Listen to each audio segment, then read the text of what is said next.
श्री स्वामी समर्थ. जय जय स्वामी समर्थ. 13 जानेवारी 2026 हा आपला भोगीचा सण. थंडीचा कडाका वाढलेला, पहाटेच्या दवात भिजलेली झाडांची पानं, शिवारभर पसरलेलं धुकं आणि त्या धुक्यातून उठणारा धुराचा मंद वास. पौष महिन्याचा शेवटचा दिवस, संक्रांतीच्या उंबरट्यावर उभं असलेलं वातावरण आणि अशा त्या निवांत सकाळी प्रत्येक गावात, प्रत्येक वाड्यावर एक आग पेटते, ती म्हणजे भोगीची आग. मकर संक्रांतीच्या उंबरट्यावर उभा राहिलेला हा सण म्हणजे केवळ एक दिवस नाही, तो आहे जीवनातल्या जुन्या अंधाराला निरोप देत नव्या प्रकाशाचं स्वागत करण्याची विधिमय घडी. ग्रामीण महाराष्ट्रात, कर्नाटकात, आंध्र, तेलंगणामध्ये, संपूर्ण दख्खन पट्ट्यात हा सण एक वेगळे स्थान घेऊन उभा आहे. भोगी म्हणजे निसर्गाशी असलेलं नातं, श्रमांची किंमत, कुटुंबांची एकत्रिता, मनशुद्धीची प्रक्रिया आणि जीवनाला नव्याने उभं करण्याची खूण. भोगीची आग पेटते तेव्हा त्या ज्वालेत फक्त लाकूड जळत नाही, तिथं जळतात मनातील तणाव, आठवणींचे ओझे, न बोललेली वेदना, नकारात्मकता आणि कालाचा दिवस. भोगी आपल्याला सांगते, जुनं विसरून जा, नाहीतर नवं कधी उगवणार नाही. भोगी हा सण शेतकऱ्यांच्या जीवनाशी खोलवर जोडलेला आहे. वर्षभर शेतात घाम गाळणारा शेतकरी पाऊस, दुष्काळ, वादळ, रोग सगळ्यांशी झुंज देणारा.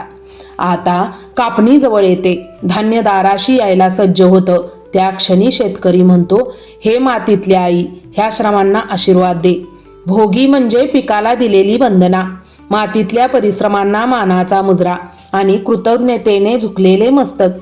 भोगीच्या आगीभोवती लोक बसतात, ऊब घेतात, गोष्टी सांगतात, अनुभव वाटतात.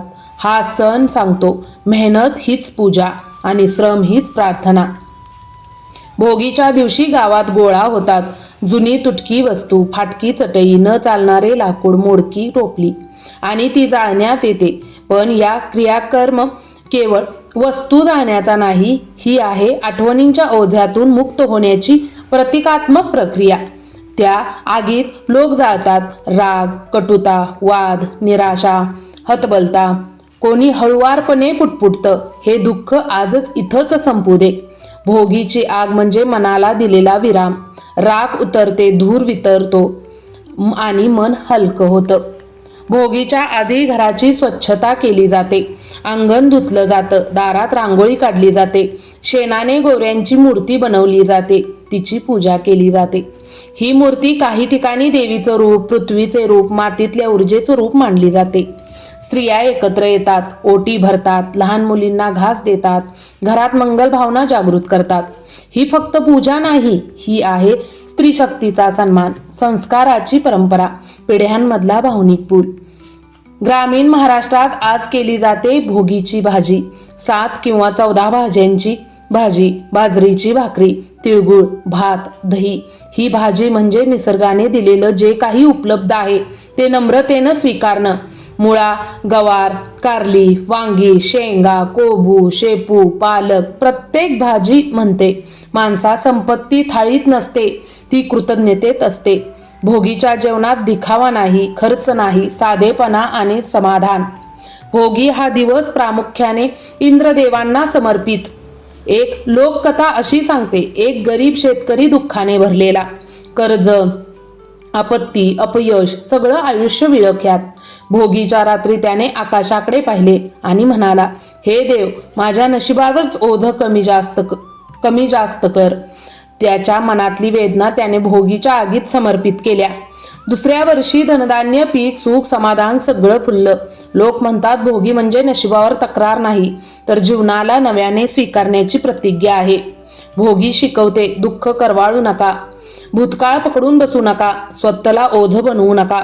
भोगी सांगते, सोडून द्या, विसरा ते, मुक्त व्हा. कारण जुनं वाहून नेणारा माणूस थकतो आणि सोडणारा माणूस फुलतो.